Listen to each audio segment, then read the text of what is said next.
Magandang araw po sa ating lahat. Welcome po sa ating daily word. Salamat po sa lahat ng mga nanonood at napadaan lang at nakikinig po ng salita po ng Panginoon through this channel po. At nawa po magdala po ng pagpapala po sa iyo at sa ating pamilya po. So tayo po ay mag-aral at magdilay-nilay muli ng salita po ng Panginoon at nasa chapter 2 pa rin tayo ng ating series sa The Book of Proverbs. So ang ating teksto po ay mula sa Kawikaan 2, 6 hanggang 22.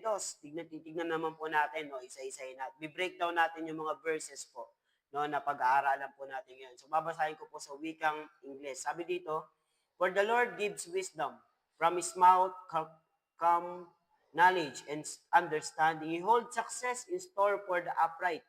He shield to those who walk is blameless. For regard the course of the just and to protect the ways faithful ones. Then you will understand what is right and just and fair. Every good path for wisdom will enter your heart, and know will be pleasant to your soul." Verse 11, "Discretion will protect you, and understanding will guard you. Wisdom will save you from the ways of the wicked men, from men those words are perverse."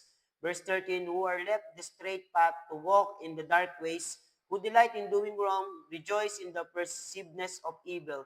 Verse 15, "Whose path are cracked, who are devious in their ways, wisdom will save you also from the adulterous woman, from the wayward woman where seductive words, who left of her youth and ignored the covenant she made before God.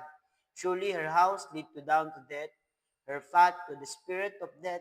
None will go to her return or attain the paths of life. Those who walk in the ways of the good keep the path of the righteous. For the upright will live in the land, and the blameless will remain in it. But the wicked will cut off from the land, and the unfaithful will be torn from it. No? Today po, pag-aaralan po natin wisdom. The wisdom comes from God. That wisdom comes from God. It leads us to closer and live righteous living. So ayun po yung topic natin. Wisdom comes from God that leads to closer to God and to live a holy life. So, bi-breakdown po natin yung verses. No, verse 16:8, tignan po natin. No? Titignan mo natin, i-scrutinize po natin. Una, sabi doon, di ba?